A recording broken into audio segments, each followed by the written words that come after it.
Nggak ngaku wibu, tapi nonton Naruto tiap minggu. Iki kisahku, perjuangan sejati. Saka cilik wis kenal ninja, nonton sampai subuh ora krasa wayahe tiba. Ngimpi dadi Hokage nanging uripan gel, tapi semangatku ora iso dibandel. Ngopi karo headset ngetik story, nulis fanfic nganti lali bengi. Konco padang guyu ibu ngelantur, tapi saiki aku kerja duitku makmur. Seorang anak laki-laki tiba-tiba terbangun sambil berteriak ketakutan, memohon agar tidak dibunuh.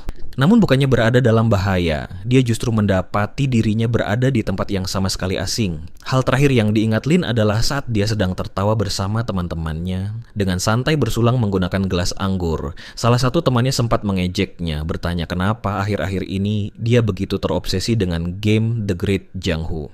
Lin hanya tersenyum dan mengingatkan mereka bahwa sejak kecil dia memang sangat menyukai seni bela diri. Menurutnya, game VR bertema bela diri itu adalah yang terbaik yang pernah dibuat. Dia bahkan sudah menyelesaikan semua alur cerita yang ada dan sekarang hanya menunggu pembaruan baru dari game tersebut. Teman-temannya terkejut karena Lin bahkan berhasil menamatkan jalur cerita paling sulit hanya beberapa minggu setelah game itu dirilis. Teman lain kemudian menyebut bahwa perusahaan game itu baru saja merilis helm VR baru untuk meningkatkan pengalaman bermain. Masalahnya, harga helm itu mencapai 20 juta. Jumlah yang jelas berada di luar jangkauan mereka. Lin hanya tersenyum santai lalu memanggil pelayannya. Beberapa saat kemudian, seorang pelayan masuk sambil membawa helm VR yang harganya 20 juta itu. Ia meletakkannya di atas meja. Melihat benda itu, teman-teman Lin langsung panik dan tidak percaya, bahkan bertanya-tanya apakah mereka sedang bermimpi. Setelah pelayan itu pergi, mereka semua menatap helm tersebut seperti melihat harta legendaris.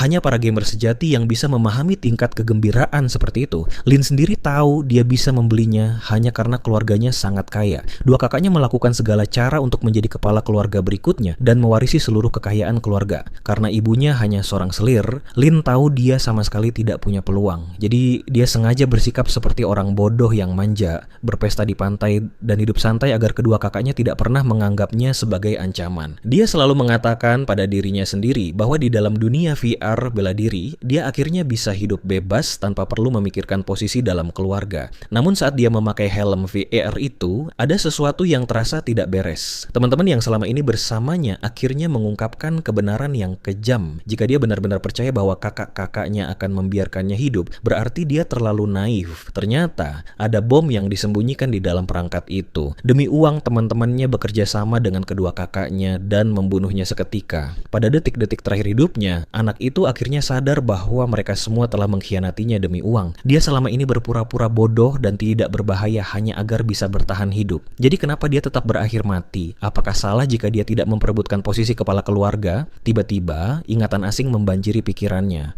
Dia melihat bahwa pemilik tubuh ini juga memiliki nasib yang hampir sama. Dia lahir dari seorang selir yang meninggal saat melahirkannya. Tubuh ini adalah milik anak haram keluarga Chu Manor di negara Yan, anak kedua dari 4 bersaudara. Namun karena ibunya hanyalah selir biasa, dia diabaikan oleh para istri resmi keluarga itu. Walaupun lemah dan ceroboh, dia selalu mendukung kakak tertuanya, Cukai, untuk menjadi kepala keluarga. Namun sikap itu membuat kakak ketiganya marah. Kakak ketiganya kemudian menjebaknya dengan tuduhan palsu hingga dia dihukum dan dikirim untuk mengelola tambang milik keluarga di pegunungan selatan wilayah Wei. Awalnya, dia seharusnya tinggal di sana selamanya. Tetapi ketika keluarga Chu akhirnya memutuskan untuk secara resmi memilih pewaris kepala keluarga, dia dipanggil kembali untuk ikut serta dalam pemilihan tersebut. Sekarang Chu Xiu sedang melintasi hutan dalam perjalanan kembali ke kediaman keluarga Chu. Di tengah perjalanan, dia melihat sebuah pedang di dekat dinding dan mengambilnya. Saat melihat pantulan wajahnya di bilah pedang, dia merasa wajah itu seperti pernah dilihat sebelumnya. Tiba-tiba dia mundur beberapa langkah dengan kaget. Sebelum mengalami transmigrasi, Lin tahu bahwa dalam edisi ketiga game The Great Jianghu, tokoh paling penting adalah villain terakhir, yaitu Raja Iblis Chu Xiu. Dan sekarang, dia berada di dalam tubuh orang itu. Dalam alur cerita permainan, Chu Xiu mengalami penderitaan yang tidak ada habisnya. Dia melihat orang-orang yang dicintainya mati, dikhianati berkali-kali, dan rasa duka itu perlahan mengubahnya menjadi Raja Iblis. Pada akhirnya, dia membangun kembali sekte Iblis Kunlun yang pernah berjaya 1000 tahun yang lalu. Dengan memimpin 4 penguasa iblis terkuat, dia menaklukkan hampir seluruh dunia dalam permainan itu. Menyadari bahwa sekarang dia berada di tubuh calon Raja Iblis di masa depan, pemuda itu tidak tahu harus tertawa atau menangis. Sambil menyentuh pedang di tangannya, dia bertanya-tanya dalam hati apakah dirinya memang ditakdirkan menjadi sosok legendaris itu. Namun kemudian dia teringat sesuatu. Dalam setiap permainan, bos terakhir pada akhirnya selalu mati.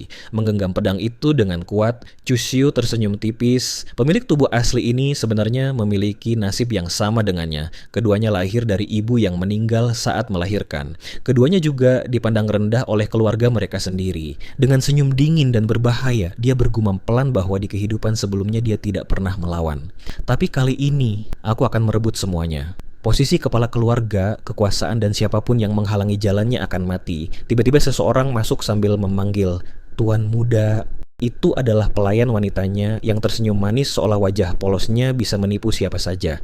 Namun saat melihatnya, Lin langsung tahu siapa dia sebenarnya. Pelayan itu diam-diam dikirim oleh ibu tirinya untuk mengawasinya. Bahkan jika ada kesempatan, dia diperintahkan untuk membunuhnya dengan imbalan besar yang sudah dijanjikan. Memasang wajah khawatir, pelayan itu bertanya, "Kenapa tuan muda memegang pedang?" Dengan senyum gelap di wajahnya, dia menjawab santai, "Aku hanya ingin mencoba seberapa tajam pedang ini." Dia merasa ada yang aneh dengan sikapnya hari ini, tapi segera mengalihkan pembicaraan. Dia menyarankan karena jalan utama masih sangat jauh, lebih baik mereka mengambil jalan pintas lewat kota Yuanbao. Pemuda itu langsung menyipitkan mata dan bertanya kenapa harus lewat sana. Bukankah dia pernah mendengar kalau banyak perampok berkeliaran di jalur itu? Pelayan itu hanya tertawa kecil dan berkata kalau itu cuma rumor saja. Lalu dia menambahkan bahwa pakaiannya sudah basah karena perjalanan.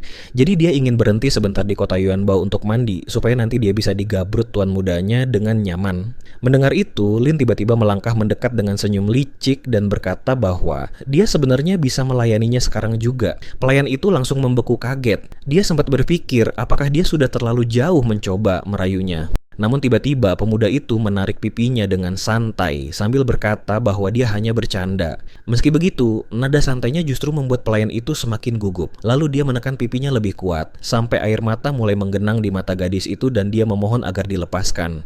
Akhirnya dia melepaskannya lalu berkata bahwa dia setuju melewati kota Yuanbao demi dirinya. Jelas sekali dia menikmati melihat ketakutan di wajah pelayan itu. Setelah itu dia menyuruhnya pergi, mengatakan bahwa dia ingin beristirahat. Saat berjalan jauh, gadis itu menggigit jarinya dengan kesal. Dalam hatinya dia berpikir bahwa pemuda itu boleh saja bersikap sombong sekarang, tapi begitu mereka tiba di kota Yuanbao, dia pasti akan mati, dan saat itu nyonyonya akan memberinya hadiah besar. Namun Lin sebenarnya sudah tahu persis rencana yang sedang dia siapkan. Meski begitu, dia tetap memilih pergi ke kota Yuanbao, karena di tempat itu sebuah kesempatan besar sedang menunggunya. Berdiri di dekat jendela, dia bergumam pelan bahwa keuntungan terbesarnya bukanlah takdir, dan juga bukan karena dia adalah calon raja iblis di masa depan. Ternyata keuntungan terbesarnya adalah pengetahuannya tentang alur cerita game itu. Walaupun mungkin ada beberapa detail yang berubah, ya, sebagian besar kejadian tetap akan berjalan sama. Dari yang bisa dia pahami, saat ini dia berada di awal alur cerita edisi pertama, sementara edisi ketiga baru akan dimulai 2 tahun lagi. Artinya, sampai waktu itu tiba, dia sudah mengetahui hampir semua peristiwa besar yang akan terjadi. Dengan senyum tipis, dia teringat bahwa ada sesuatu yang sangat penting yang harus dia dapatkan di kota Yuanbao. Di adegan berikutnya, kota Yuanbao terlihat ramai dan penuh kehidupan. Jalanan dipadati orang, suara percakapan dan aktivitas terdengar di mana-mana. Pelayan itu bertanya kemana mereka akan pergi, tetapi pemuda itu hanya tersenyum tanpa menjawab dan terus berjalan. Saat akhirnya dia berhenti, bahkan pelayan itu juga menyadari papan nama di depan mereka. Di sana tertulis, "Toko kotak rahasia." Senyum tipis muncul di wajah Lin. Inilah tempat yang selama ini dia cari. Di dunia ini, kotak rahasia memiliki peranan yang sangat penting. Menurut legenda, 10.000 tahun yang lalu terjadi bencana besar antara langit dan bumi yang menghancurkan banyak sekte bela diri dalam sebuah kiamat besar. Sebelum bencana itu benar-benar terjadi, seorang Grandmaster menciptakan kotak-kotak rahasia untuk menyimpan harta tertinggi dan manual kultivasi agar warisan sekte tidak musnah sepenuhnya. Kotak-kotak itu memiliki berbagai bentuk dan bahan yang berbeda. Semakin bagus bahan yang digunakan, semakin kuat formasi yang tersegel di dalamnya, dan biasanya semakin berharga pula harta yang tersembunyi di dalamnya. Setelah bencana besar itu berlalu, banyak kotak rahasia yang diwariskan hingga ke generasi berikutnya. Karena metode pembuatan kotak rahasia itu sudah hilang, maka setelah sebuah kotak dibuka, kotak itu akan menjadi tidak berguna lagi. Pada dasarnya, kotak rahasia ini seperti kotak kejutan edisi terbatas yang membuat seluruh dunia Jianghu menjadi tergila-gila. Namun, tidak semua kotak berisi harta berharga. Memang ada yang berisi keajaiban atau teknik kultivasi yang luar biasa. biasa, tetapi sebagian besar justru kosong atau hanya berisi barang tidak berguna. Sama seperti kotak kejutan pada umumnya, semuanya bergantung pada keberuntungan. Ketika Lin masuk ke dalam toko itu, dia menyadari bahwa tempat tersebut benar-benar sepi. Dia pun bertanya kepada pemilik toko mengapa tidak ada pelanggan yang datang, padahal ini adalah satu-satunya toko kotak rahasia di kota tersebut. Pemilik toko menghela napas dan berkata, "Sebagian besar orang di sini miskin. Bahkan kalau mereka punya uang, mereka tidak akan mempertaruhkan uang itu hanya untuk berjudi pada keberuntungan."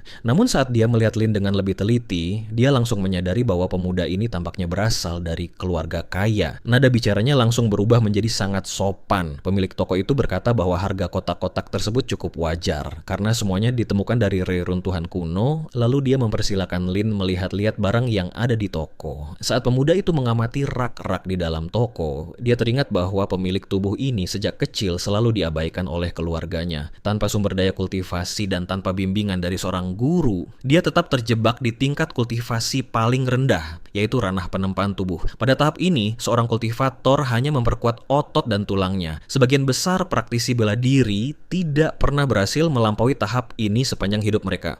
Di atas tahap tersebut masih ada ranah pemadatan darah, lalu ranah niat ilahi. Hanya orang yang berhasil mencapai tingkat-tingkat itu yang dianggap sebagai master bela diri sejati. Tapi Lin jelas ingat bahwa di dalam game, pada waktu yang hampir sama seperti sekarang, seorang pelayan rumah tangga pernah membeli sebuah kotak rahasia biasa di tempat ini. Di dalam kotak itu ternyata terdapat teknik kultivasi tertinggi. Pelayan itu kemudian menjadi seorang grandmaster yang mengguncang seluruh dunia bela diri. Itulah kesempatan takdir yang seharusnya muncul di sini.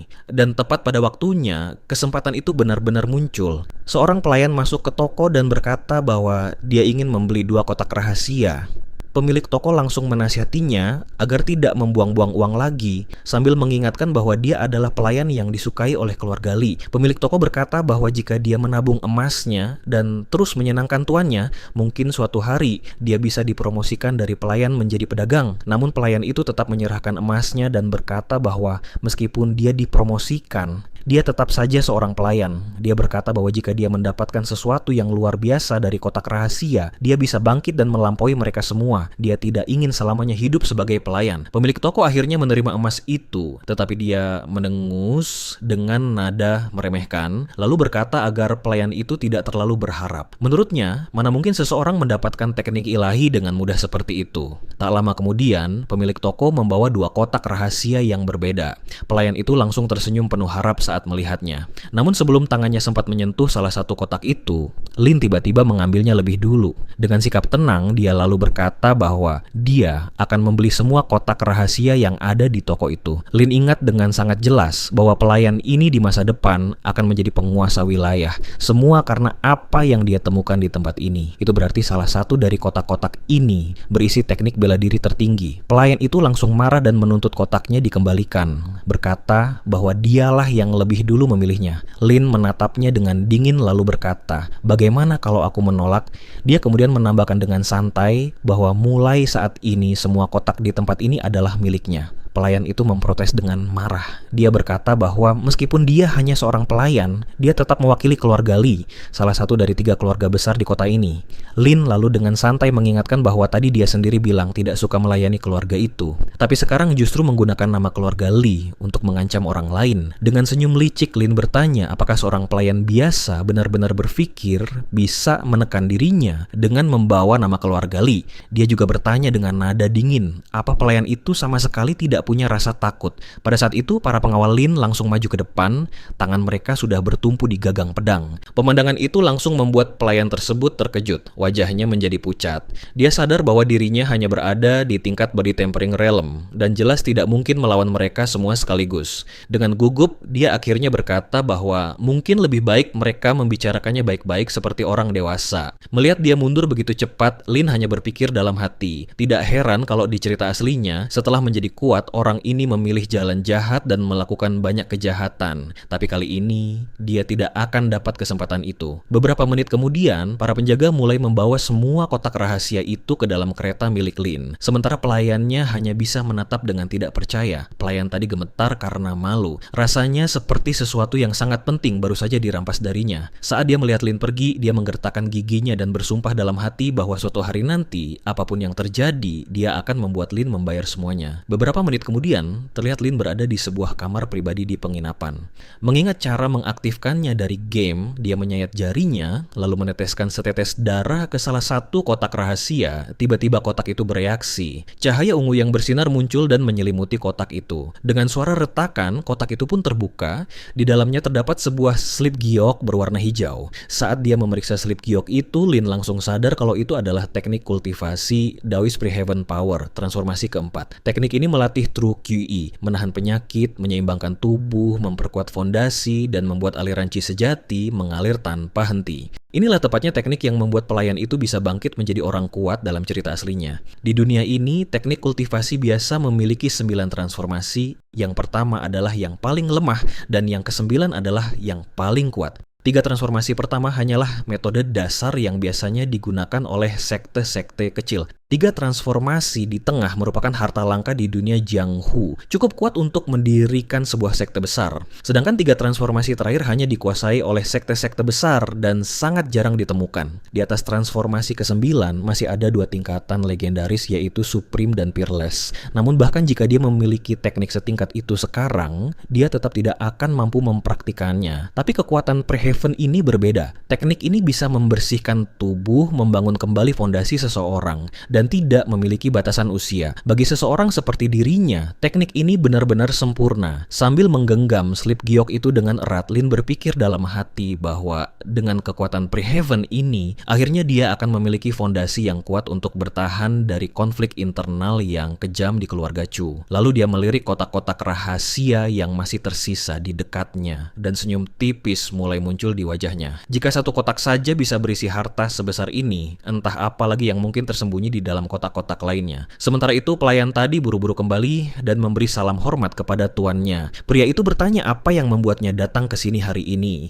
Dia adalah Li Tong, pemimpin karavan dagang keluarga Li, orang yang menempati rank ke-7 di antara tokoh penting keluarga tersebut. Pelayan itu dengan cepat menjelaskan semua yang terjadi di toko kotak rahasia. Bagaimana dia dipermalukan dan kotaknya direbut oleh Lin. Dia bahkan melebih-lebihkan ceritanya dengan mengatakan bahwa Lin juga menghina keluarga Li. Mendengar hal itu, wajah Li Tong langsung menjadi gelap. Dia segera memerintahkan anak buahnya untuk berkumpul. Dia berkata akan mengajari pelajaran kepada putra keluarga Chu yang katanya lemah itu, anak yang tidak punya pendukung sama sekali. Tak lama kemudian, mereka bersiap menuju penginapan tempat Lin menginap. Namun jauh di dalam hati, pelayan itu sebenarnya merasa gelisah. Saat di toko tadi, Lin sama sekali tidak terlihat seperti orang yang lemah. Di sisi lain, Lin justru sedang berlatih dengan tenang di dalam kamarnya. Dia memegang sebuah pisau, mencoba menyesuaikan diri dengan kekuatan barunya. Dia baru saja membuka teknik Blue Dragon in the Sleeve, sebuah teknik pisau tersembunyi di mana serangannya meledak keluar seperti naga yang menerjang dari laut. Teknik ini setidaknya berada pada tingkat transformasi kedua, yang termasuk teknik dengan kualitas cukup tinggi. Gerakannya terlihat sederhana secara teori, tetapi sangat sulit untuk dikuasai. Teknik ini mengandalkan satu tebasan kuat yang mirip naga, sangat cocok dengan tingkat kultivasinya saat ini. Tiba-tiba terdengar teriakan keras dari lantai bawah penginapan. Seseorang berteriak menuntut agar dia segera keluar dan meminta maaf karena telah merampas barang milik pelayan keluarga Li. Ketika Lin berjalan turun ke lantai bawah, dia melihat Li sudah berdiri di sana bersama pelayan yang sebelumnya. Mereka jelas sedang menunggunya. Pelayan itu langsung menunjuk ke arahnya dan menuduhnya melakukan perampasan. Sementara itu, Li Tong mengejeknya, mengatakan bahwa dia lemah tapi sangat sombong, lalu memerintahkannya untuk menyerahkan semua kotak rahasia itu. Dengan senyum tenang, Lin hanya menjawab pelan, "Bagaimana kalau aku menolak?" Salah satu anak buah Li Tong langsung maju dengan sikap arogan. Dia menyombongkan diri bahwa tuan ketujuh mereka sudah datang sendiri untuk menghukum Lin. Menurutnya, tidak mungkin Lin bisa meninggalkan kota ini dengan selamat. Mendengar itu, Lin tersenyum gelap, lalu berkata dengan suara rendah, "Apakah kamu benar-benar yakin?" Dalam sekejap berikutnya, dia bergerak. Teknik Blue Dragon in the Sleeve langsung dilepaskan. Pisau di tangannya menebas secepat kilat, dan aura berbentuk naga hijau meledak keluar dari serangannya. Tebasan itu langsung menjatuhkan pria yang tadi menyombongkan diri. Pelayan dan Li Tong langsung terdiam kaget. Seluruh ruangan menjadi sunyi. Perlahan, Lin melangkah maju mendekati Li Tong. Dia mengangkat pisaunya dan berkata dengan suara dingin bahwa dia sangat tidak suka diancam. Lin berkata dengan dingin bahwa sampah seperti Li Tong benar-benar berani datang mencari masalah dengannya. Menurutnya Li Tong sama sekali tidak tahu diri. Walaupun keluarga Chu Chu sering meremehkannya, dia tetap tuan muda kedua dari keluarga Chu. Sementara Li Tong hanyalah orang dari cabang samping yang tidak terlalu penting. Jadi dari mana dia mendapatkan keberanian untuk menantangnya? Lin bahkan mengatakan bahwa jika dia membunuh Li Tong di tempat itu sekarang, keluarga Chu paling hanya akan memberinya hukuman ringan. Mendengar itu, tubuh Li Tong langsung gemetar hebat. Keringat dingin membasahi pakaiannya. Baru saat itu dia menyadari bahwa semua rumor yang beredar ternyata bohong. Lin sama sekali tidak lemah, dan jika dia menyentuh Lin, itu sama saja dengan menampar wajah keluarga Chu. Dalam hati Li Tong memaki dirinya sendiri. Dia benar-benar sudah bertindak seperti orang bodoh, namun tiba-tiba sesuatu yang tak terduga terjadi. Lin menekan gagang belati ke dada Li Tong lalu menyuruhnya mengambilnya. Li Tong sempat tertegun sesaat, tapi ketika Lin mengulangi perintahnya dengan nada dingin, dia akhirnya menggenggam belati itu. Dengan mata tertutup, Li Tong mengambil belati tersebut. Namun bagi Lin, pemandangan itu terasa sangat menggelikan. Bukankah tadi dia datang dengan penuh keberanian untuk mencari masalah? Sekarang sudah ada pisau di tangannya. Jadi dia seharusnya bisa melanjutkan ancamannya tadi. Lin bahkan sempat membantunya mendesak Li Tong agar memanfaatkan kesempatan itu untuk membunuhnya. Tapi Li Tong sama sekali tidak punya keberanian. Bahkan memegang belati saja dia tidak sanggup lama-lama, dan akhirnya menjatuhkannya dengan sikap yang sangat menyedihkan. Dengan suara gemetar dia berkata bahwa dia tidak berani dan mengakui bahwa dia salah. Lin lalu menepuk pipinya berulang kali dengan santai seperti sedang mempermainkannya. Dia berkata bahwa tadi dia sudah memberi si gendut itu kesempatan, tapi ternyata dia benar-benar tidak berguna. Bahkan dengan belati di tangannya dia tetap tidak berani. Lin kemudian berkata dengan nada mengejek, sebenarnya siapa yang memberinya keberanian sampai berani datang mencari masalah dengannya? Setelah itu Lin memerintahkannya untuk membawa mayat anak buahnya dan segera menghilang dari hadapannya. Dengan panik, Li Tong langsung berbalik dan berlari menuju pintu bersama anak buahnya. Melihat semua itu, pelayan wanita Lin tidak bisa menahan diri untuk bertanya dalam hati, apakah ini benar-benar Lin yang sama seperti sebelumnya? Tak lama kemudian, anak buah Li Tong dengan tergesa-gesa menyeret mayat rekannya keluar dari penginapan. Namun Li Tong yang merasa sangat marah dan terhina, langsung melampiaskan emosinya pada Li Jing yang dengan hati-hati mendekat saat mereka sampai di aula utama penginapan. Tanpa ragu Li Tong langsung menamparnya sangat keras. Dia berteriak marah, menyuruh Li Jing pergi, dan tidak usah menunjukkan wajahnya lagi. Semua ini terjadi gara-gara dirinya yang menyeret Li Tong ke dalam masalah besar. Namun Li Tong juga memperingatkan bahwa Li Jing harus ingat satu hal. Walaupun tuan muda ketiga mungkin melindunginya, dia tetap akan membuat Li Jing menderita suatu hari nanti. Malam pun tiba. Seluruh kota diselimuti cahaya bulan yang tenang. Sementara itu di kamar penginapan Lin, salah satu bawahannya bernama Gao Bei datang dan dengan hormat bertanya kenapa dia dipanggil larut malam seperti ini. Lin menatapnya beberapa saat. Dia teringat bahwa Gao Bei datang ke keluarga Chu saat masih remaja. Sejak saat itu dia hanya melakukan berbagai pekerjaan kecil dan hampir tidak pernah diperhatikan siapapun. Bakatnya juga biasa saja, tidak terlalu menonjol. Jadi selama hampir 10 tahun belajar bela diri, dia baru berhasil mencapai tahap body tempering. Meski begitu, setidaknya dia orang yang jujur. Lin kemudian menjelaskan bahwa sebelumnya dia difitnah dan diasingkan ke tambang Nansan. Dan Gao yang tidak beruntung ikut terseret ke dalam masalah itu, sehingga dia juga ditugaskan pergi ke sana bersamanya. Lin lalu bertanya, apakah Gao punya keluhan tentang hal itu? Gao menjawab bahwa dia tidak pernah memikirkannya seperti itu. Baginya, bisa menjadi pengawal tuan muda kedua saja sudah membuatnya sangat senang. Namun Lin terus menekan. Dia mengatakan bahwa Gao sudah berada di keluarga Chu lebih dari 10 tahun, bekerja keras setiap hari. Tapi sampai sekarang, dia masih hanya seorang pelayan dengan gaji 2 tel perak sebulan. Padahal banyak pelayan yang masuk ke keluarga Chu bersamaan dengannya sekarang sudah menjadi penjaga toko atau pengurus rumah tangga. Lalu Lin bertanya lagi, apakah dia benar-benar tidak menyimpan rasa tidak puas sedikit pun? Gao menjelaskan dengan jujur bahwa dia memang tidak pandai bicara dan sifatnya agak lamban. Jadi baginya, bisa berada di posisi sekarang saja sudah cukup. Lin langsung memotong ucapannya dan berkata bahwa sebenarnya Gao tidak benar-benar puas. Itu terlihat jelas, tidak peduli seberapa keras dia mencoba menekannya. Dia lalu berkata bahwa bahkan seekor anjing jika selama 1 tahun diberi makan daging terbaik, pasti tidak akan mau kembali makan sisa makanan. Manusia juga sama saja. Lin kemudian menepuk bahu kiri Gao dan berkata bahwa jika di masa depan Gao mau mengikutinya melewati berbagai kesulitan, maka suatu hari nanti dia juga akan membagi kejayaan itu bersamanya. Mata Gao langsung menyala penuh tekad, lalu dia bersumpah akan mengikuti tuan mudanya. Namun Lin hanya menggelengkan kepala. Gao masih belum benar-benar mengerti. Ada hal yang memang sudah ditentukan oleh takdir, tapi ada juga yang ditentukan oleh usaha. Dan orang seperti mereka, kalau ingin naik ke atas, harus berani mempertaruhkan nyawa. Dulu Gao bahkan tidak punya kesempatan untuk mempertaruhkan hidupnya. Karena itu sekarang Lin ingin memberinya kesempatan. Dia memerintahkan Gao pergi ke Gunung Xiangmang yang berada di luar kota Yuanbao, mencari pemimpin para bandit, lalu menyerahkan sebuah surat kepadanya. Jika Gao berhasil melakukan tugas itu, dia akan mendapat hadiah 300 tel perak. Dan mulai hari itu juga, dia akan menjadi orang kepercayaan Lin. Gao sempat berjuang dengan pikirannya sendiri. Kalau dia menolak, maka hidupnya tidak akan pernah berubah. Akhirnya dia mengepalkan tangannya dan berkata bahwa dia akan melakukan perintah tuan mudanya. Lin lalu menyerahkan surat yang sudah disegel dan mengingatkan agar tidak melakukan kesalahan. Saat Gao menghilang ke dalam kegelapan malam, mata Lin berubah menjadi dingin. Karena Yue ingin dia mati, maka jangan salahkan dia jika dia menjadi kejam. Keesokan paginya, rombongan Chu berangkat dari kota. Di dalam kereta, Yue dengan santai bertanya kemana Gao pergi. Lin menjawab bahwa Gao lebih dulu pergi ke prefektur Tongzhou untuk melaporkan kedatangan mereka. Senyum kejam muncul di wajah Yue. Dia sangat yakin bahwa tuan mudanya tidak akan pernah kembali hidup-hidup kali ini.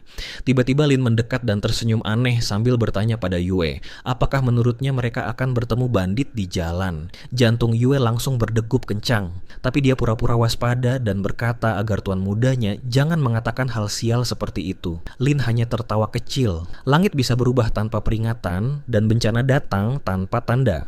Manusia mungkin bisa menghindari bencana alam, tapi bencana yang dibuat manusia jauh lebih sulit dihindari. Yue mencoba mencairkan suasana dengan tertawa, mengatakan bahwa tuan mudanya pasti hanya bercanda lagi. Namun beberapa saat kemudian, seseorang tiba-tiba berteriak keras memerintahkan kereta untuk berhenti. Lin dengan tenang melihat keluar. Dia sudah tahu bahwa bencana buatan manusia itu akhirnya datang. Rombongan mereka terhalang di jalan hutan yang sempit oleh sekelompok bandit. Pemimpin mereka, Lian Laosan, berdiri dengan angkuh di depan dan memerintahkan semua orang segera turun dari kereta.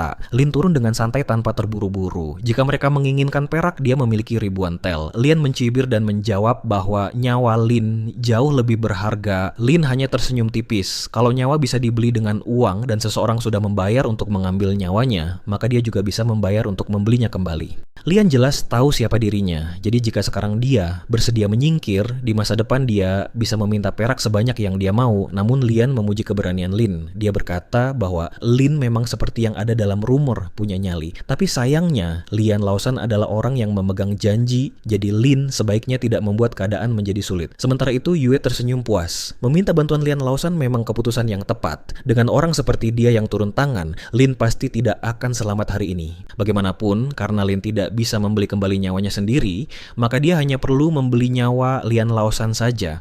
Lin langsung menyerbu ke arah Lian Laosan. Lian Laosan terkejut dan bertanya apakah tuan muda kedua itu sedang mencari kematian. Dia langsung mengayunkan pedangnya. Namun Lin menghindar ke samping. Dalam pikirannya dia menyadari bahwa tidak ada energi dalam inner power yang terasa dari gerakan Lian Laosan. Sepertinya orang itu hanya mengandalkan kekuatan fisik dan teknik pedangnya juga kasar dan tidak rapi. Tapi dengan kekuatan Lin yang sekarang, dia hanya bisa berharap bertahan sampai muncul kesempatan. Lin membalas dengan pukulan, memukul sisi pedang untuk mengalihkan arah serangannya sambil mendekat. Lian Laosan cukup terkesan karena Lin mampu menghindari serangannya. Dia kembali mengayunkan pedang, kali ini mengarah ke kepala Lin. Namun Lin merendahkan tubuhnya dan menghindar lagi. Hal itu terus terjadi berulang-ulang. Satu tebasan pedang demi tebasan berikutnya, sementara Lin terus menghindar dengan mudah. Hal ini membuat Lian Laosan semakin kesal dan tidak sabar. Namun anak buah para bandit mengira tuan muda yang tidak berguna itu hanya sedang panik dan kelabakan. Menurut mereka, sampai membuat pemimpin mereka sendiri turun tangan untuk menghadapi Lin sudah terlalu berlebihan. Sampah akan tetap menjadi sampah. Tapi di dalam hatinya, Lian Laosan justru mengumpat. Anak ini benar-benar aneh. Kelihatannya menyedihkan, tapi setiap serangan selalu berhasil dia hindari. Kalau dia bahkan tidak bisa menjatuhkan orang yang dianggap sampah, bukankah itu berarti dirinya lebih buruk dari sampah?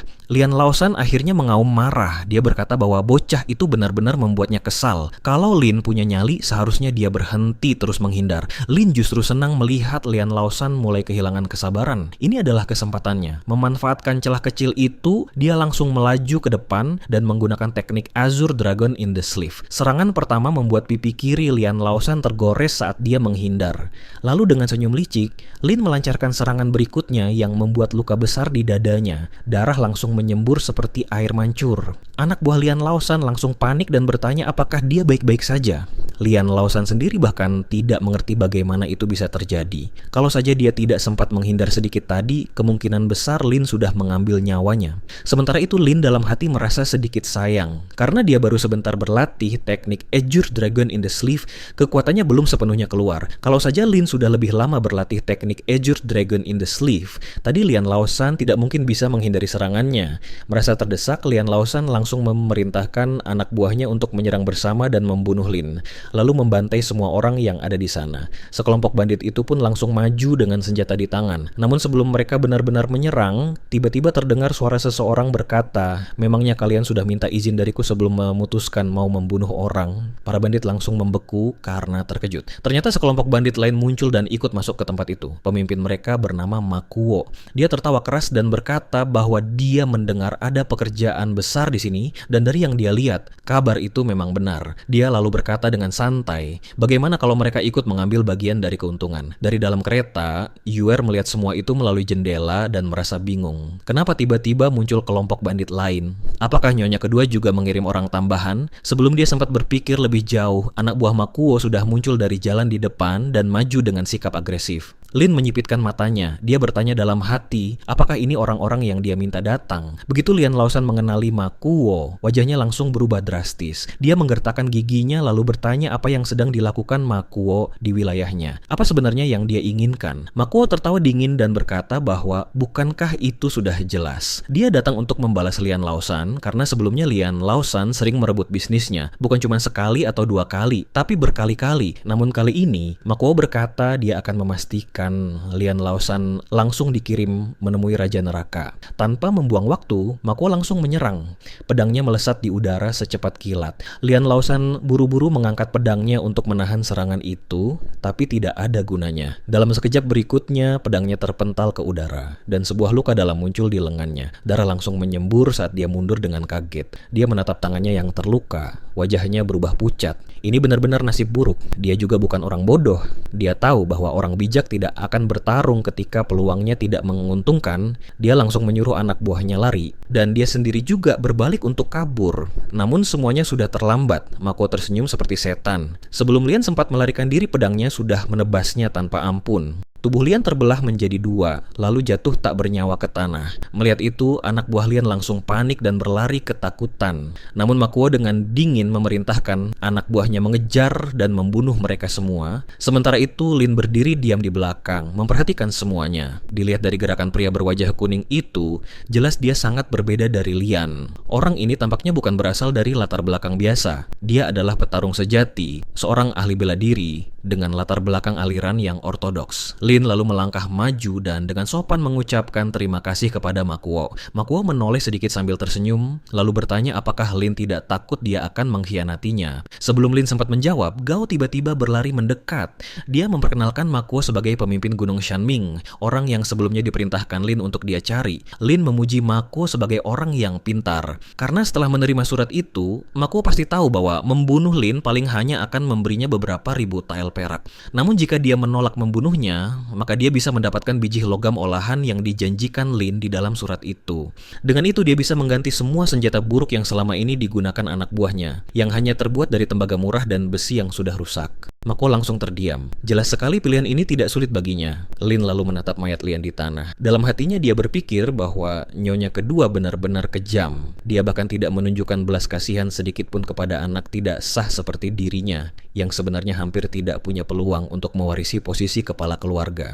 Namun, sejak Yue menyarankan mengambil jalan kecil, Lin sudah menebak bahwa nyonya kedua telah menyuap para bandit untuk meminjam pisau orang lain demi membunuhnya. Tapi, jika dia bisa menggunakan uang untuk menyuruh bandit membunuh Lin, maka Lin juga bisa menggunakan bandit untuk melindungi dirinya sendiri. Lin memang tidak berbohong kepada Makuo. Setahunya, biji logam itu sangat penting bagi keluarga Lin, namun dia tetap bersedia memberikannya kepada Makuo. Lin berkata bahwa jika seseorang di keluarga Lin ingin dia mati, lalu kenapa dia harus peduli dengan persediaan mereka, dia kemudian mengeluarkan surat izin miliknya dan memberikannya kepada Makuo. Lin berkata agar Makuo menggunakan surat itu untuk mendapatkan satu batch biji logam dengan harga murah. Namun dia juga memperingatkan agar Makuo bertindak cepat selagi dia masih memegang jabatan sebagai pengelola tambang. Makuo berkata bahwa keluarga besar memang selalu penuh urusan kotor, tapi Lin terlihat sangat tegas dalam mengambil keputusan. Sebelum pergi, Makuo juga berkata kalau di masa depan ada urusan bagus seperti ini lagi, Lin bisa datang mencarinya. Dia sangat efisien dalam membunuh orang, bahkan untuk kenalan, dia bisa memberi harga lebih murah. Makuo sendiri adalah seorang bandit yang memiliki latar belakang bela diri yang cukup kuat, dan Lin sebenarnya tahu siapa dia. Gao ternyata cukup beruntung, karena tanpa sengaja dia berhasil membawa seseorang yang punya latar belakang yang lumayan besar. Setelah itu Lin sedikit menoleh ke arah kereta. Yue sedang gemetar hebat, keringat mengalir di dahinya. Dia tidak bisa berhenti bertanya-tanya dalam hati apa sebenarnya yang baru saja terjadi. Bukankah Lin seharusnya hanya sampah yang lemah, lalu bagaimana dia bisa melukai Lian dengan begitu mudah?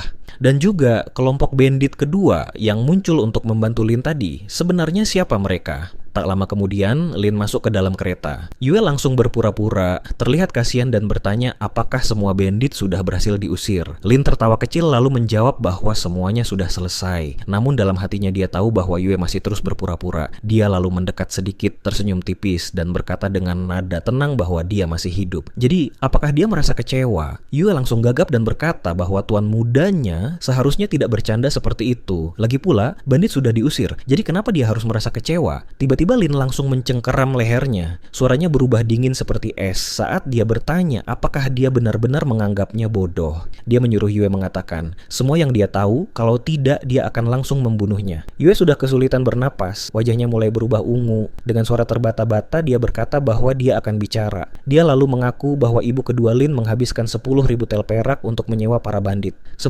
tael. Benar-benar jumlah yang sangat besar. Sepertinya ibu keduanya benar-benar sangat membencinya. Karena Lin sebelumnya bersikeras mendukung tuan muda tertua, maka nyonya kedua berpikir bahwa suatu hari nanti Lin pasti akan merusak rencananya. Belakangan ini, dia juga sudah berhasil menarik pihak tuan muda keempat ke sisinya, jadi dia ingin menghilangkan masalah di masa depan sekaligus. Kepala keluarga Chu Zongguang, memiliki 3 istri dan 4 putra. Lin sendiri adalah anak tidak sah, jadi kemungkinan dia mewarisi posisi kepala keluarga sebenarnya sangat kecil. Dia dulu berpikir bahwa putra tertua, Cukai, memiliki peluang paling besar untuk menjadi kepala keluarga. Karena itu dia lebih dulu memihak Cukai. Namun setelah dia berpihak, istri pertama dan Cukai justru tidak lagi menganggapnya penting. Bahkan ketika dia dijebak oleh saudara ketiganya, mereka tidak membantu sama sekali. Lin di kehidupan sebelumnya sangat mirip dengan Chu Xiu yang lama. Di dunia lain pun, dia juga berstatus rendah dan tidak punya kekuatan atau dukungan apapun. Karena itu dulu, dia sudah menyerah sejak awal untuk memperebutkan posisi kepala keluarga. Namun di kehidupan ini berbeda.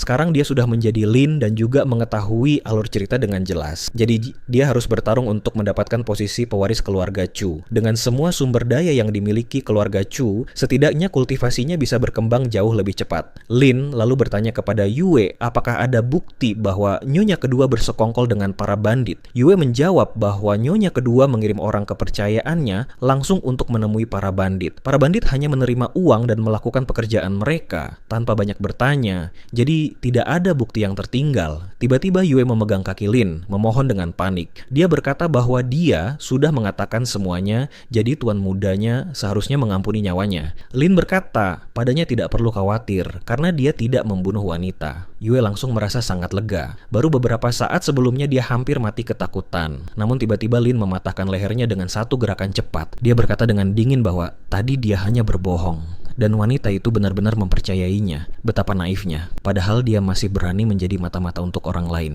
7 hari kemudian, Lin dan anak buahnya akhirnya tiba kembali di Tongzhou Prefecture, yaitu kediaman utama keluarga Chu. Lin memandang keluar dari kereta saat nyonya kedua keluar untuk menyambutnya. Nyonya kedua itu adalah putri satu-satunya dari Ding Kaishan, pemilik balai bela diri Kaishan di Tongzhou Prefecture. Nyonya kedua itu dikenal kejam dan licik.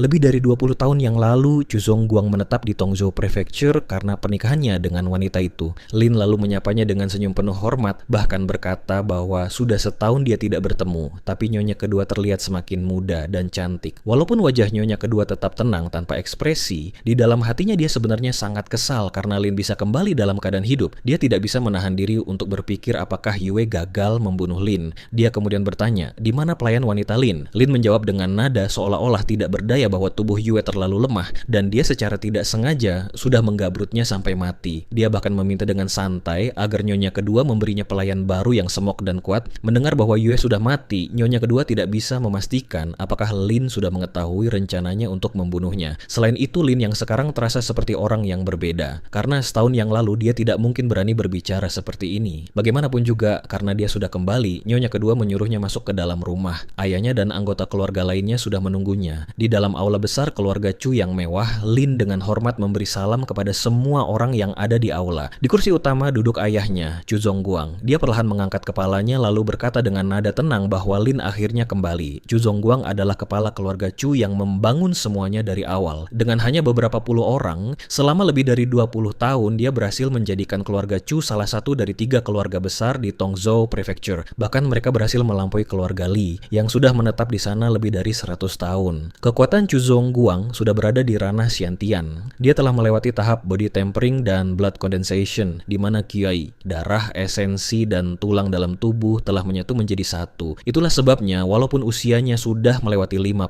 tahun, penampilannya justru terlihat lebih muda dari orang berusia 40 tahun. Lin tahu dengan jelas bahwa ayahnya sebenarnya tidak terlalu peduli dengan urusan keluarga, termasuk dengan keempat putranya. Dia lebih fokus pada kultivasi tertutup. Namun sayangnya, ranah bela dirinya tidak maju sedikit pun selama lebih dari 20 tahun terakhir. Chu Zongguang berkata bahwa keluarga Chu sudah berada di wilayah ini lebih dari 20 tahun. Sekarang mereka bisa dianggap benar-benar sudah berakar kuat di tempat itu. Bagaimanapun juga, karena anak-anaknya sudah tumbuh dewasa, sudah waktunya menentukan siapa yang akan menjadi pewaris keluarga. Istri pertama segera berbicara, mempertanyakan mengapa perlu ada keputusan lagi. Menurutnya, putranya Cukai adalah anak sulung sah keluarga dan juga yang paling kuat di antara mereka. Jadi sudah seharusnya dialah yang menjadi pewaris keluarga. Namun nyonya kedua langsung menyela, mengatakan bahwa apa yang dikatakan istri pertama tidak sepenuhnya benar. Keluarga Chu bukanlah keluarga kerajaan di mana anak sulung pasti mewarisi tahta. Dalam keluarga ini, kepala keluarga yang menentukan segalanya. Dia kemudian menoleh kepada nyonya ketiga dan menanyakan apakah ia setuju dengannya. Nyonya ketiga, yang sebelumnya hanyalah seorang pelayan, menjawab dengan rendah hati bahwa dia tidak mengerti banyak hal. Jadi baginya apapun keputusan tuannya adalah yang terbaik. Melihat perdebatan itu, Chu Zongguang akhirnya merasa cukup. Dengan suara tegas, ia menyatakan bahwa dia sudah membuat keputusan mengenai masalah ini. Keempat putranya, Cukai, Lin, Chu Sheng, dan Chu Xiang, masing-masing memegang bagian dari bisnis keluarga. Karena itu, dalam waktu 1 tahun, siapapun yang menunjukkan perkembangan terbesar dan memberikan hasil terbaik bagi keluarga, dialah yang akan menjadi pewaris keluarga. Ia lalu bertanya dengan nada berat, apakah mereka semua setuju dengan keputusan itu? Setelah pengumuman tersebut, suasana di aula besar keluarga langsung menjadi sunyi dan menyesakkan. Patriark Chuzong duduk tinggi di kursinya, auranya memancarkan wibawa dan otoritas yang tak terbantahkan. Di bawahnya, para istri dan anak-anaknya berdiri dalam diam. Masing-masing diam-diam menghitung langkah mereka selanjutnya dalam pertarungan perebutan posisi pewaris yang tak terhindarkan. Lin mengamati semuanya dengan sikap dingin dan acuh tak acuh. Meskipun para tetua keluarga Chu memiliki gelar sebagai orang yang lebih tua, pada kenyataannya mereka hanyalah bidak catur. Tidak satu pun dari mereka berani mengucapkan sepatah kata pun yang menentang kehendak Chu Zongguang. Kekuasaan mutlak masih berada sepenuhnya di tangan pria yang duduk di kursi tertinggi itu. Di satu sisi berdiri nyonya, pertama bersama putra sulungnya, Cukai. Keduanya memiliki sifat sombong dan angkuh, tidak suka menahan diri, bahkan pernah berani menentang sang patriark secara langsung lebih dari sekali. Namun mereka tidak menyadari bahwa sikap kurang ajar itu justru membuat Chuzong semakin muak terhadap mereka. Sementara itu, nyonya kedua merupakan ancaman yang berbeda. Dia cerdik, penuh perhitungan, kejam, dan tanpa belas kasihan. Sejak lama dia menginginkan posisi pewaris keluarga untuk putranya sendiri. Sayangnya, Chu Xiang hanyalah pria dengan keberanian kasar, tanpa bakat untuk berintrik, dan juga tidak mampu menyembunyikan ambisinya sama sekali. Di antara semuanya, nyonya ketiga justru yang paling licik. Di permukaan, dia terlihat lembut dan seolah tidak peduli dengan perebutan kekuasaan. Namun justru topeng kebajikan yang dibuatnya dengan sangat rapi, itulah yang membuatnya mendapatkan perhatian dan kesukaan dari sang patriark, sehingga putranya menjadi anak yang paling disayangi di keluarga itu. Setelah melihat dengan jelas niat sebenarnya dari setiap orang yang hadir, Lin justru merasa bahwa ayahnya adalah yang paling sulit dipahami. Meskipun sang ayah dengan lantang mengumumkan pemilihan pewaris, tatapannya tetap dingin dan tidak peduli, seolah-olah hasil akhirnya sama sekali tidak penting baginya. Pada saat itu, nyonya pertama kembali angkat bicara menentang keputusan tersebut. Dia berpendapat bahwa keluarga bangsawan bela diri seperti keluarga Chu seharusnya memilih pewaris berdasarkan kekuatan sejati. Saat mengatakan itu, dia menoleh ke arah Lin dengan tatapan mengejek, lalu bertanya apakah dia setuju dengan apa yang baru saja dikatakannya. Di dalam hatinya, nyonya pertama menghitung dengan dingin. Selama Lin berpihak padanya, keseimbangan kekuatan akan tercipta. Bahkan jika patriark lebih menyukai orang lain, dia tidak akan bisa bertindak terlalu terang-terangan. Bidak catur ini, dia bertekad untuk merebutnya. Namun, yang terjadi justru di luar dugaan semua orang. Lin hanya menangkupkan tangannya dengan hormat, lalu berkata dengan tenang bahwa ayahnya pasti memiliki alasan sendiri dalam membuat keputusan tersebut, sehingga dia tidak memiliki keberatan apapun. Begitu kata-kata itu terucap, suasana di aula tiba-tiba berubah aneh. Nyonya kedua menatap dengan tidak percaya. Bagaimana mungkin pria yang diam-diam telah ia perintahkan untuk dibunuh bisa berdiri di sana dengan begitu tenang, bahkan bersikap seolah tidak pernah terjadi apa-apa. Sementara itu nyonya pertama dipenuhi amarah yang membara. Baginya, bidak catur ini berani menentang kehendaknya. Akhirnya, Cukai kehilangan kesabarannya. Ia berteriak bahwa Chu Xiu alias Lin hanyalah orang lemah dan pengecut, lalu menuntut agar adiknya menjelaskan apakah dia benar-benar mengerti apa yang sedang ia katakan. Cukai bahkan memberinya satu kesempatan terakhir untuk menyatakan pikiran sebenarnya. Namun yang tidak diketahui Cukai adalah bahwa di balik sikap patuh itu tersembunyi sesuatu yang jauh lebih berbahaya. Seekor monster yang diam-diam menunggu saat yang tepat untuk meledak. Lin menjawab dengan suara lembut. Ia hanya mengingatkan kakaknya bahwa dirinya hanya mengikuti keputusan ayah mereka. Tiba-tiba terdengar dentuman keras ketika Chu Zongguang menghantamkan telapak tangannya ke meja. Dengan satu gerakan itu, perdebatan yang tidak berarti langsung dihentikan. Keputusan sudah dibuat. Siapapun yang berani menentangnya berarti secara terang-terangan menantang otoritas sang patriark. Di bawah tekanan amarahnya yang luar biasa, seluruh aula keluarga Chu sekali lagi tenggelam dalam keheningan mutlak. Namun Lin belum selesai. Dengan sikap yang terlihat biasa saja, dia dengan tenang mengusulkan agar kepala keluarga memberinya tambahan aset bisnis untuk dikelola. Menurutnya, tambang Nancon terlalu kecil dan tidak berarti baginya untuk mendapatkan prestasi atau menunjukkan kemampuannya dengan baik di depan semua orang yang hadir. Chu Zongguang menyipitkan matanya dengan curiga. Anak yang selama bertahun-tahun hanya diam, itu akhirnya mulai memperlihatkan ambisinya. Tatapan tajamnya seolah ingin menembus langsung isi pikiran Lin. Para istri semuanya terkejut. Jadi sikap lemah yang tadi diperlihatkan ternyata hanya sebuah sandiwara. Tujuan sebenarnya adalah bersaing untuk mendapatkan posisi sebagai kepala keluarga. Pada saat itu, penasihat Lu angkat bicara dengan nada sindiran yang hampir tidak disembunyikan. Dia menuduh Lin sudah melampaui batas dan mengejek bahwa Lin seharusnya cukup mengurus satu tambang itu dengan baik saja. Bahkan seorang pelayan berani mempermalukan seorang tuan muda secara terang-terangan di aula besar keluarga. Hal itu saja sudah menunjukkan betapa rendahnya kedudukan Lin dulu di dalam keluarga. Namun Lin tidak marah. Dia hanya mengangkat satu jari dan memberi isyarat ringan agar penasihat Lu mendekat. Ekspresi tenangnya menyembunyikan niat membunuh yang dingin, sesuatu yang belum disadari oleh siapapun di ruangan itu. Lu tetap dengan wajah sombongnya. Saat berjalan mendekat, dia malah tersenyum mengejek, mengira karena dia berdiri terlalu jauh, Lin ingin dia mendekat agar bisa mendengar kata-katanya dengan lebih jelas. Tiba-tiba terdengar bunyi pukulan berat yang seperti mematahkan tulang. Dalam sekejap mata, Lin melancarkan serangan keras. Lu bahkan tidak sempat bereaksi. Darah segar langsung menyembur dari mulutnya sebelum tubuhnya jatuh ke lantai, hampir kehilangan nyawa. Namun Lin belum berhenti sampai di situ. Dengan sikap dingin tanpa rasa peduli, dia menginjak tubuhnya yang sudah tidak walakaya. Itu bukan tindakan karena emosi sesaat, melainkan sebuah pernyataan bahwa aturan baru sedang ditegakkan. Siapapun yang berani tidak menghormatinya akan membayar harga yang mahal. Mulai dari 3 istri hingga 3 saudara laki-lakinya, seluruh keluarga Chu menatap dengan tidak percaya, tidak mampu menerima apa yang baru saja mereka lihat. Nyonya kedua langsung tenggelam dalam pikirannya. Dia bertanya-tanya apakah Lin benar-benar sudah gila atau justru inilah sosok monster sebenarnya yang selama ini bersembunyi di depan mata mereka. Dengan marah, Chu Zongguang menghantam meja dengan telapak tangannya lalu berdiri.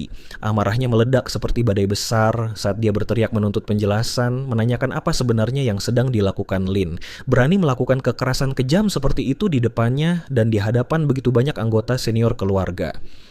Lin dengan tenang meminta maaf kepada ayahnya. Namun kata-katanya terasa tajam seperti pisau. Dia mengatakan bahwa seorang pelayan yang berani memotong perkataan tuannya adalah tindakan yang sangat tidak sopan. Hukuman itu menurutnya hanyalah langkah yang diperlukan untuk mengembalikan disiplin dan menjaga martabat keluarga Chu. Lin menunduk melihat pria yang pingsan di lantai. Tatapannya sama sekali tidak menunjukkan sedikit pun rasa kasihan. Dengan suara dingin dia menambahkan, jika orang seperti itu berada di tambang Nancon, sejak lama dia sudah dibuang dan dijadikan pakan rayap. Ayahnya mungkin masih memiliki belas kasihan, namun bagi dirinya, sikap tidak hormat dari seorang pelayan adalah sesuatu yang sama sekali tidak bisa dimaafkan. Melihat kebrutalan putranya, namun juga logika yang tidak bisa dibantah, sang ayah tidak bisa menahan diri untuk tenggelam dalam pikirannya. Di dalam hatinya, dia harus mengakui bahwa Lin memang benar. Bagaimanapun juga, tidak peduli pelayan itu orang kepercayaan siapa, dia tetap hanya seorang pelayan. Pengasingannya yang terlalu lama ternyata membuat para bawahan itu lupa diri dan tidak lagi menghargai tatanan serta hierarki di dalam keluarga. Namun demi menjaga martabat keluarga di depan umum, Chu Zongguang memutuskan untuk menutup masalah itu.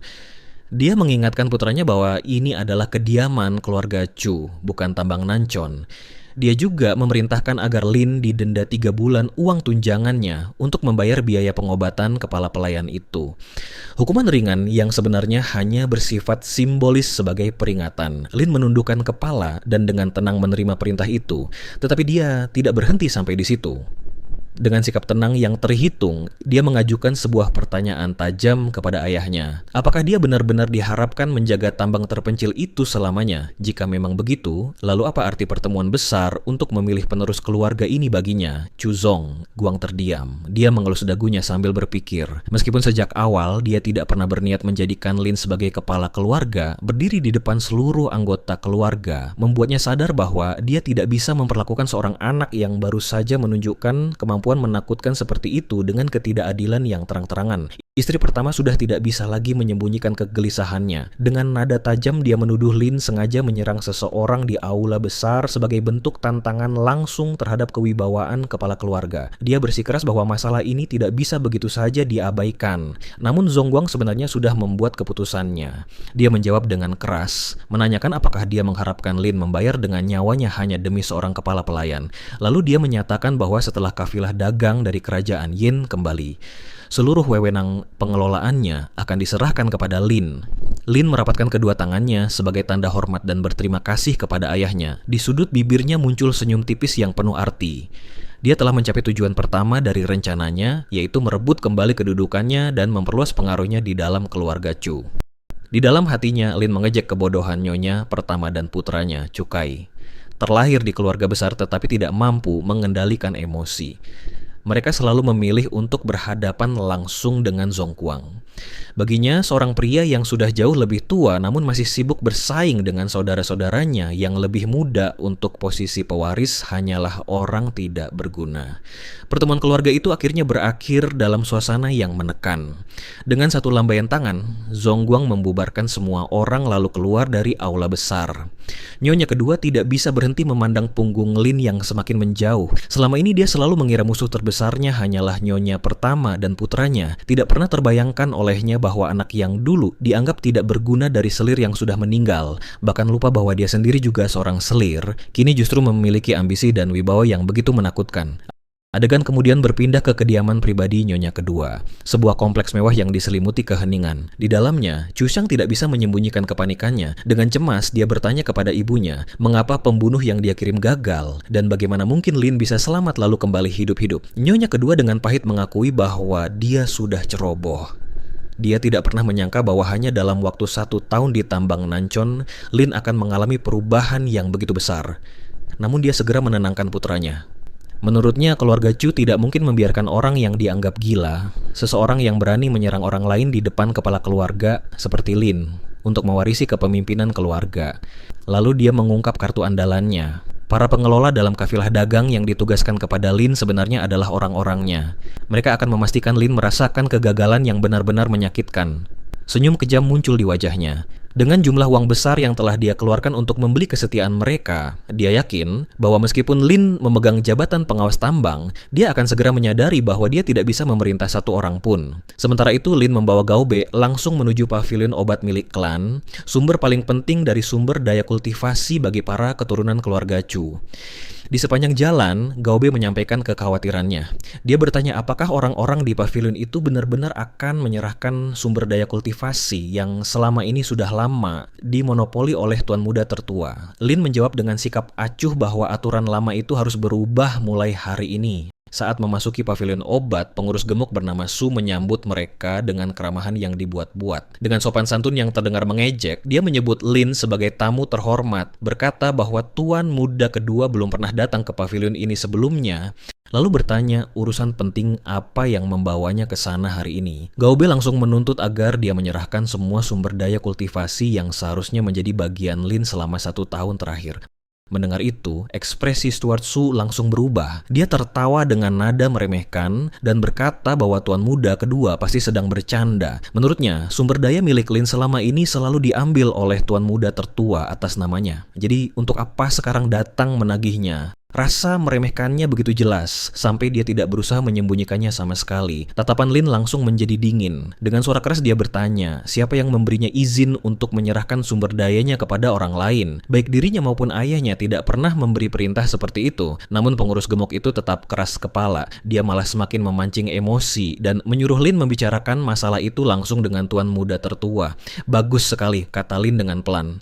Tiba-tiba matanya memancarkan kilatan niat membunuh, tanda yang jelas bahwa badai besar akan segera datang. Kesabarannya sudah benar-benar habis. Namun sebelum dia sempat bergerak, sebuah tamparan keras tiba-tiba terdengar dan membuat Stuart Su terlempar. Akan tetapi yang memukul bukan Lin. Orang yang memukul adalah kepala pengurus pavilion obat. Dia sudah menyaksikan sendiri kekuasaan menakutkan Lin sebelumnya dan tahu persis sosok seperti apa yang sekarang berdiri di depan mereka. Kepala pengurus itu langsung meledak dalam kemarahan. Dia memarahi si gendut dengan sangat keras, memakinya karena berani berbicara sembarangan di depan tuan muda kedua.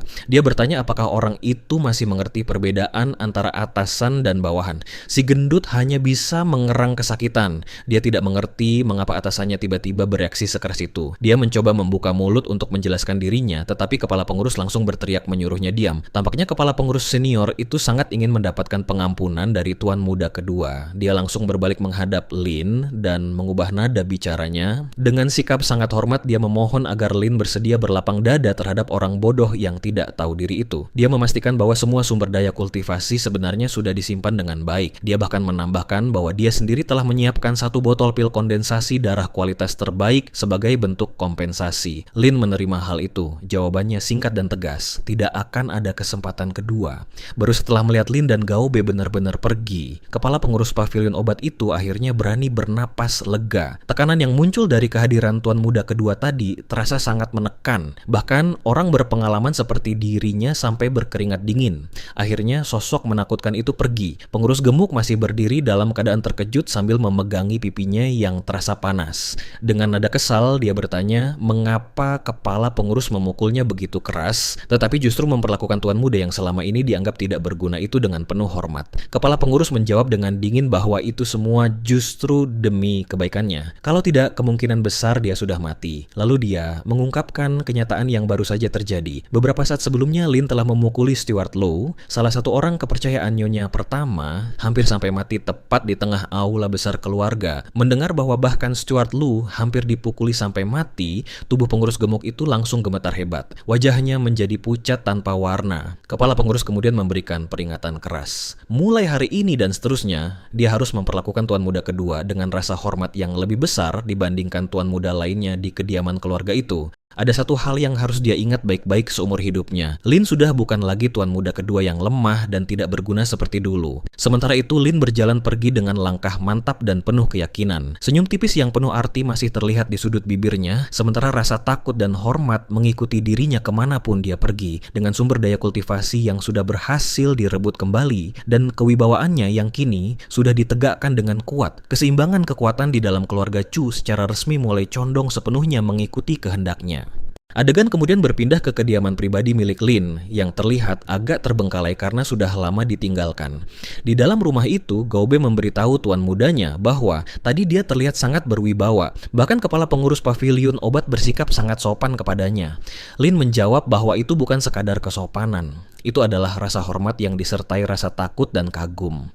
Dia menjelaskan bahwa kejahatan memiliki dua sisi. Jika dia tidak bisa menjadi orang yang begitu baik sampai semua orang menghormatinya, maka dia harus menjadi orang yang begitu menakutkan sampai semua orang merasa takut kepadanya. Gaobe menggaruk bagian belakang kepalanya dengan malu dan berkata jujur bahwa dia tidak begitu mengerti maksudnya. Lin tidak terkejut dengan jawaban itu. Bagaimanapun juga, jika Gao bukan orang yang hanya memahami hal-hal yang terlihat jelas, mungkin dia tidak akan menjalani hidup bertahun-tahun tanpa pernah naik menjadi seorang pengurus. Lin kemudian menyuruhnya mencari beberapa patok kayu dan menyiapkan tempat latihan di halaman. Dia ingin melatih teknik pedangnya. Di dalam hatinya, Lin sangat sadar bahwa jalan bela diri hanyalah tentang 4 hal: bakat, ketekunan, kesempatan, dan pemahaman. Namun bakatnya biasa saja, pemahamannya belum jelas, dan kekuatan yang dibutuhkan untuk merebut kesempatan hampir tidak ada pada saat ini. Karena itu untuk sementara waktu, satu-satunya hal yang bisa dia lakukan adalah mengandalkan ketekunan. Saat Lin membuat secangkir teh herbal, dia memeriksa 30 bungkus bubuk buki yang diberikan oleh kepala pengurus pavilion obat. Seharusnya dia hanya menerima 2 bungkus setiap bulan dan 3 pil kondensasi darah setiap tahun. Namun selain bubuk buki tambahan itu, dia juga diberikan 10 pil kondensasi darah berkualitas tinggi.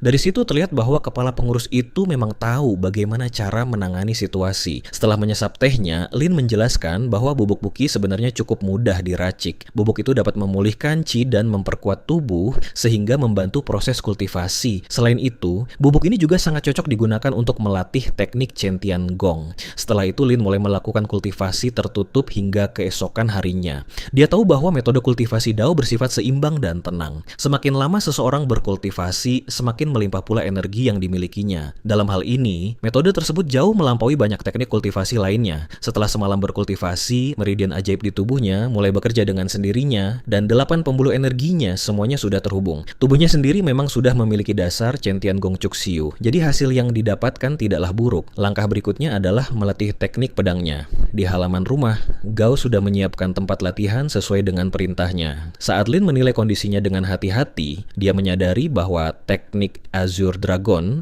Inside the Sleeve yang dimilikinya saat ini baru memiliki bentuk gerakan pedang saja, tetapi belum memiliki niat pedang yang sebenarnya. Karena itu, dia harus melatih ayunan pedang paling dasar berulang kali. Lin bergerak dengan langkah ringan dan refleks yang cepat seperti kilat. Dengan mudah dia menebas patok-patok kayu latihan dan dalam sekejap dia sudah berada di sisi lain halaman. Semua sasaran sudah terbelah menjadi 2. Gao kemudian datang mendekat membawa nampan air. Dia mengatakan bahwa dirinya baru saja mendengar sebuah kabar. Para pengurus yang memimpin kafilah dagang yang diberikan kepada Lin ternyata semuanya adalah orang-orang nyonya kedua. Mereka bahkan mengatakan bahwa ketika kafilah itu kembali nanti, mereka akan memberikan pelajaran keras kepada Lin untuk mempermalukannya. Lin lalu bertanya kepada Gao apakah pihak mereka benar-benar menyebarkan hal itu secara terang-terangan. Gao mengangguk membenarkan. Dia juga menambahkan bahwa kabar itu bahkan disebarkan oleh salah satu pelayan perempuan milik nyonya kedua. Lin tersenyum licik. Dalam pikirannya, nyonya kedua dan putranya benar-benar tidak menganggapnya serius. Sayangnya mereka semua salah besar. Karena di matanya, orang-orang yang tidak mau mendengarkan perintah tidak berbeda dengan orang yang sudah mati. Lin kemudian menyuruh Gao menemaninya pergi ke Gunung Shangmong besok pagi. Mereka akan menemui pemimpin bandit bernama Makuo. Gao langsung ketakutan. Melihat itu, Lin bertanya apa sebenarnya yang dia takuti. Bandit bukanlah makhluk yang memakan manusia. Selain itu, Makuo justru akan menjadi bantuan terbesar bagi mereka. Keesokan paginya di Gunung Shangmong, Lin bertemu dengan para bandit sesuai rencana. Dia langsung berbicara tanpa basa-basi, mengatakan bahwa urusan yang ingin dia bicarakan dengan Makuo cukup penting. Jadi dia meminta agar para anak buah Makuo keluar, namun Makuo yang sekarang memiliki warna rambut berbeda yang cocok dengan pakaian barunya, menjawab bahwa hal itu tidak perlu dilakukan. Dua orang yang berdiri di belakangnya adalah saudara seperjuangannya, orang-orang yang sudah melalui hidup dan mati bersama. Jadi menurut Makuo, tidak ada yang perlu disembunyikan dari mereka. Lin akhirnya membiarkan hal itu dan langsung berbicara terus terang. Dia mengatakan bahwa sebenarnya dia ingin berbicara dengan orang yang berada di belakang Makuo. Dia tahu bahwa mereka bukan sekadar bandit sembarangan, setidaknya bukan sejak awal. Ucapan itu membuat Makuo bertanya dengan nada curiga, jika mereka bukan bandit biasa, lalu sebenarnya mereka ini apa? Lin kemudian mengungkapkan bahwa mereka adalah bandit besar. Lebih tepatnya sisa-sisa kelompok 36 bandit besar dari Tanah Utara. Kata-kata itu langsung membuat ketiganya terdiam kaku karena terkejut. Namun sesaat kemudian, Makuo mengayunkan pedangnya ke arah Lin. Tetapi Lin sudah memperkirakan serangan itu. Dia langsung menggunakan teknik Azure Dragon, Inside the Sleeve, untuk menghindari tebasan pedang itu. Dengan cepat dia mengelak, menutup jarak, dan sebelum Makuo sempat bereaksi, pertarungan itu sudah berakhir. Sebuah belati sudah berada tepat di leher Makuo. Lin lalu menyuruh Makuo memerintahkan anak buahnya untuk mundur. Dia berkata bahwa jika dia benar-benar ingin mempermasalahkan hal ini, meskipun tempat ini tidak berada di bawah pemerintahan keluarganya, begitu perintah penangkapan dikeluarkan, mereka sebenarnya sudah lama disingkirkan. Makuo kemudian bertanya bagaimana Lin bisa mengetahui latar belakang mereka. Lin menjawab bahwa awalnya itu hanya dugaan. Lalu dia menjelaskan bahwa ilmu bela diri Makuo terlihat berasal dari aliran yang lurus dan teratur, sementara pasukannya juga memiliki disiplin yang sangat ketat. Ditambah lagi, mereka sempat menyebut kata Chilean. Karena itu, selain kavaleri besi Chilean, salah satu kelompok dari 36 bandit besar di Tanah Utara, dia tidak bisa memikirkan kemungkinan lain. Makuo mengumpat pelan ketika menyadari bahwa mulutnya sendiri yang ceroboh telah membongkar rahasia mereka. Dia benar-benar harus mulai lebih berhati-hati dengan apa yang dia katakan. Namun sebenarnya, yang tidak diketahui siapapun adalah bahwa alur cerita yang pernah diketahui, Lin lah yang membuatnya benar-benar yakin tentang identitas mereka. Beberapa dekade yang lalu, negeri Yen Utara pernah berada dalam kekacauan besar. Pada masa itu muncul 36 bandit besar dari Tanah Utara yang tiba-tiba bangkit dan bahkan berani menjara istana kekaisaran Yen Utara. Namun kemudian keadaan berubah. Yen Utara bangkit kembali dan bekerja sama dengan sekte bela diri besar Extreme North Floating Snow City. Bersama-sama mereka menghancurkan 36 bandit besar itu dalam satu serangan besar. Banyak pemimpin mereka tewas, sementara yang lain menjadi cacat dan tidak pernah lagi mampu menjadi kekuatan besar. Dalam alur cerita aslinya, pernah muncul kabar bahwa sisa-sisa dari 36 bandit besar Tanah Utara terlihat di wilayah Komandan Wei. Lin kemudian bertanya kepada Makuo apakah dengan semua yang dia katakan itu sudah cukup menunjukkan ketulusannya. Namun Makuo justru lebih tertarik mengetahui apa sebenarnya yang ingin diperdagangkan oleh Lin dengan pemimpinnya. Dia menambahkan bahwa jika Lin memberitahu dirinya, maka sama saja dengan memberitahu atasannya. Dengan percaya diri, Lin berkata bahwa dia mengetahui keberadaan pemimpin besar kavaleri besi Chilean, yaitu Raja Surgawi berwajah merah bernama Fang. Setelah mengatakan itu, dia bertanya apakah informasi tersebut cukup berharga untuk dijadikan bahan pertukaran. Makuo benar-benar terkejut mendengar kabar mendadak itu. Dia menatap Lin dan bertanya apakah dia benar-benar mengatakan yang sebenarnya. Lin hanya menjawab dengan tenang bahwa begitu dia bertemu langsung dengan orang yang berada di belakang Makuo, kebenarannya akan langsung terlihat. Lagi pula, ketika sudah berada di hadapan mereka nanti, dia tidak mungkin berani berbohong. Akhirnya Makuo setuju dan menyuruh tuan muda itu untuk mengikutinya.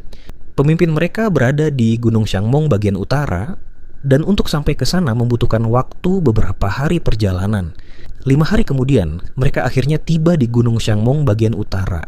Makuo menjelaskan kepada Lin bahwa setelah mereka datang ke wilayah Komandan Wei, pemimpin mereka membangun sebuah markas di pegunungan itu. Sebagai langkah berjaga-jaga, mereka juga mendirikan markas kecil di bagian luar. Makuo menyuruh Lin menunggu sebentar di sana sementara dia pergi melapor. Beberapa menit kemudian, Makuo kembali dengan seorang pria tinggi dan bertubuh kokoh ke dalam tenda. Dia memperkenalkannya sebagai Han Bao atau yang biasa dipanggil Bos Han. Dahulu dia adalah salah satu pengawal pribadi pemimpin besar mereka. Bos Han langsung bertanya kepada Lin apakah dia orang yang mengaku mengetahui keberadaan pemimpin besar mereka. Lin menjawab dengan tenang bahwa benar dialah orangnya. Dia juga memperhatikan bahwa kekuatan Han Bao sudah berada di puncak tingkat Blood Condensation Realm dan itu jauh lebih kuat daripada dirinya saat ini. Jika kalian ingin mengetahui kelanjutan ceritanya, jangan lupa like dan berikan hype kalian, karena lanjutan cerita ini bakal sangat sayang untuk kalian lewatkan. Terima kasih dan sampai jumpa di cerita selanjutnya.